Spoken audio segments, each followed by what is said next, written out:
میری شادی ایک ان پڑھ سے ہوئی تھی، جبکہ میں پڑھی لکھی ہوں۔ میرا نام شہزادی ہے۔ سچ بتاؤں تو میرا خواب تھا ایک پڑھا لکھا اچھا کمانے والا لڑکا، لیکن کچھ مجبوریوں میں عثمان سے شادی کر دی گئی۔ مجھے عثمان سے بدبو آتی تھی، ان کا کام اتنا اچھا نہ تھا۔ خیر، میں اللہ کے سامنے رو کر دعا مانگتی تھی، یا اللہ یا عثمان کو مار دے یا پھر اس سے جان چھڑوا دو میری۔ وہ جاہل سا، بولنے کا بھی پتہ نہیں اسے۔ میں ہر بات میں عثمان کو بے عزت کرتی، تنقید کرتی، عثمان پہ غصہ کرتی۔ عثمان مجھے پیار سے سمجھاتا، کبھی چپ ہو جاتا، کبھی غصہ ہو کر گھر سے باہر چلا جاتا۔ میں ایک بار جھگڑ کر امی ابو کے پاس چلی گئی اور ضد کی کہ بس طلاق لینی ہے۔ امی ابو نے بہت سمجھایا کہ بیٹی لڑکا اچھا ہے، نہ کرو ایسا، بس بیچارہ پڑھا لکھا نہیں ہے۔ باقی کیا کبھی اس نے تم پہ ہاتھ اٹھایا یا گالی دی ہو؟ لیکن میں بس طلاق لینا چاہتی تھی۔ میں نے جھوٹ بولا کہ وہ خرچہ نہیں دیتا مجھے۔ امی ابو نے عثمان کو بلوا لیا، وہ میرے سامنے بیٹھا تھا۔ امی ابو کہنے لگے، عثمان کیوں بھائی، تم شہزادی کو خرچہ کیوں نہیں دیتے؟ عثمان بابا سے مخاطب ہو کر بولا، انکل جی، جو کما کر لاتا ہوں سب اخراجات نکال کر جو بچتا ہے شہزادی کے ہاتھ پہ رکھ دیتا ہوں۔ میرے چاچا تایا سب موجود تھے وہاں۔ میں بولی، مجھے 30,000 روپے ہر مہینہ چاہیے، بس ایک شرط پہ ہی جاؤں گی، عثمان کے ساتھ۔ عثمان خاموش ہو گیا، سر جھکائے بیٹھا تھا۔ چاچا بولے، ہاں عثمان، دے سکتے ہو خرچہ 30,000؟ کچھ لمحے خاموش رہا عثمان، پھر میری طرف دیکھنے لگا، لمبی سانس کی، بولا، ٹھیک ہے، میں شہزادی کو 30,000 روپے دوں گا الگ سے ہر مہینے۔ میں نے دل میں گالی دی، کمینے، دیکھنا جینا حرام کر دوں گی تمہارا۔ میں عثمان کے ساتھ چلی گئی۔ ہم بجلی، پانی، گیس کا بل، راشن، کھانا، سب اخراجات بھی تھے۔ عثمان سے جب بھی پوچھا کیا کام کرتے ہو تو کہتا گورنمنٹ آفس میں کام کرتا ہوں۔ اس کے علاوہ نہ میں نے کبھی پوچھا نہ انہوں نے بتایا۔ خیر، عثمان مجھے ہر مہینے 30,000 روپے دیتا۔ ایک دن میں نے کہا، مجھے آئی فون لے کر دو۔ میں بس تنگ کرنا چاہتی تھی کہ عثمان مجھے طلاق دے دے۔ عثمان مسکرانے لگا، میرے پاؤں پکڑے اور بولا، شہزادی لے دوں گا، پریشان نہ ہو، تم بس مجھے چھوڑ کر جانے کی بات نہ کیا کرو، جو کہو گی کروں گا۔ میں کبھی کھانے میں مرچ ڈال دیتی تو کبھی زیادہ نمک۔ وہ تھکا ہارا کام سے آتا، کھانا کھا کر بے ہوشی کی طرح سو جاتا۔ نہ جانے کون سا کام کرتا تھا کہ اتنا تھک جاتا تھا۔ میں جتنی نفرت کرتی تھی اس جاہل سے، وہ اتنی محبت کرتا تھا۔ میں ایک دن اپنی دوست کے ساتھ کار میں شاپنگ کرنے جا رہی تھی، شہر کے سب سے مہنگے اور بڑے مال میں۔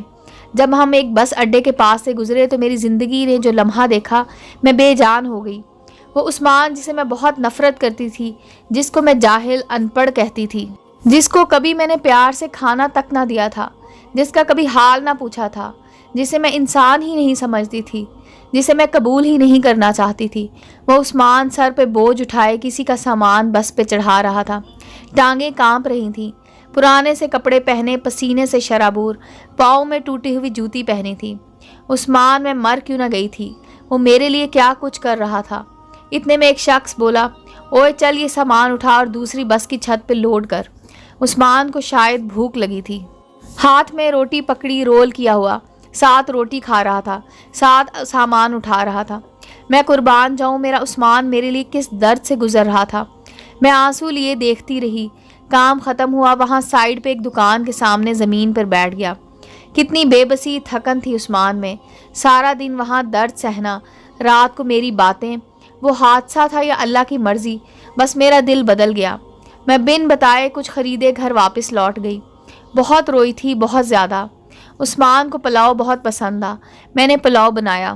عثمان گھر آیا، میں اسے کھانا نہیں دیتی تھی، خود گرم کر کے کھاتا تھا۔ گھر آیا، مجھ سے سلام کیا، کچن میں گیا، پلاؤ دیکھ کر بولا، شہزادی آج تو آپ نے کمال کر دیا، 1 سال بعد پلاؤ کھانے لگا ہوں۔ عثمان کھانا پلیٹ میں ڈال کر میرے پاس بیٹھ گئے، کھانا کھانے لگے۔ میں عثمان کی طرف دیکھے جا رہی تھی۔ عثمان کتنا درد سہتا ہے اور بتاتا بھی نہیں، میں کتنی اذیت دیتی ہوں، کوئی شکوہ نہیں۔ عثمان پہ آج مجھے بہت پیار آ رہا تھا، دل چاہ رہا تھا سینے سے لپٹ جاؤں۔ عثمان نے کھانا کھایا، پھر جیب سے پیسے نکالے، کہنے لگا، یہ لو شہزادی 30,000۔ میں چیخ چیخ کر رونے لگی، عثمان کے پاؤں چوم لیے۔ عثمان، مجھے کچھ بھی نہیں چاہیے، مجھے یہ پیسے نہیں چاہیے۔ عثمان حیران تھا مجھے کیا ہو گیا ہے۔ عثمان نے میرا ہاتھ تھاما، بولے، اگر یہ پیسے کم ہیں تو اور لا دوں گا، مجھے چھوڑ کر نہ جانا۔ کہنے لگے، شہزادی بہت بھولی ہو تم، پاگل، تم بچھڑنے کے بعد کہاں بھٹکو گی، خدا جانے بہت پیار کرتا ہوں، تم اس لیے تم کو خود سے دور نہیں کر سکتا۔ میں عثمان کے سینے سے لگ گئی۔ آج مجھے نہ کوئی آئی فون چاہیے تھا، نہ کوئی بڑا گھر گاڑی، مجھے اب دنیا کی کوئی خبر نہ تھی۔ میری دنیا عثمان بن چکا تھا۔ ہم عورتیں کیسے منہ پھاڑ کر کہہ دیتی ہیں جب کھلا نہیں سکتے تھے تو شادی کیوں کی، بات بات پہ جھگڑا اور تانے شروع کر دیتی ہیں۔ کبھی اپنے شوہر کا وہ چہرہ دیکھنا جس میں نے عثمان کا دیکھا تھا۔ خدا کی قسم ہم ایک سانس نہ لے سکیں گے اس ماحول میں۔ یہاں مرد اپنی فیملی کے لیے خود کو قربان کر دیتا ہے۔ جتنا شوہر کماتا ہے اس پہ خوش رہو، پیسہ ہی سب کچھ نہیں ہوتا۔ خدا کی قسم مجھے بڑی گاڑیوں اور اے سی والے محل میں وہ سکون نہیں ملا جو سکون عثمان کی باہوں میں آتا ہے، جو سکون عثمان کا سر دبانے میں آتا ہے، جو سکون عثمان کی پسند کے کھانے بنانے میں آتا ہے۔ ہم سفر کی بے بسی کو سمجھو تو صحیح، دیکھو تو صحیح، آپ کبھی جھگڑا نہیں کریں گی۔ عثمان اب میری زندگی ہے اور میں عثمان کی شہزادی اجازت چاہتی ہوں۔ شاید کوئی لڑکی سنبھل جائے یہ سب پڑھ کر۔ امید ہے دوستو سٹوری اچھی لگی ہوگی۔ چینل کو لائک اور سبسکرائب کریں اور بیل آئیکن کا بٹن دبانا مت بھولیں تاکہ ہر نئے آنے والی سٹوری کا نوٹیفیکیشن آپ کو مل سکے۔ ملتے ہیں اگلی سٹوری کے ساتھ۔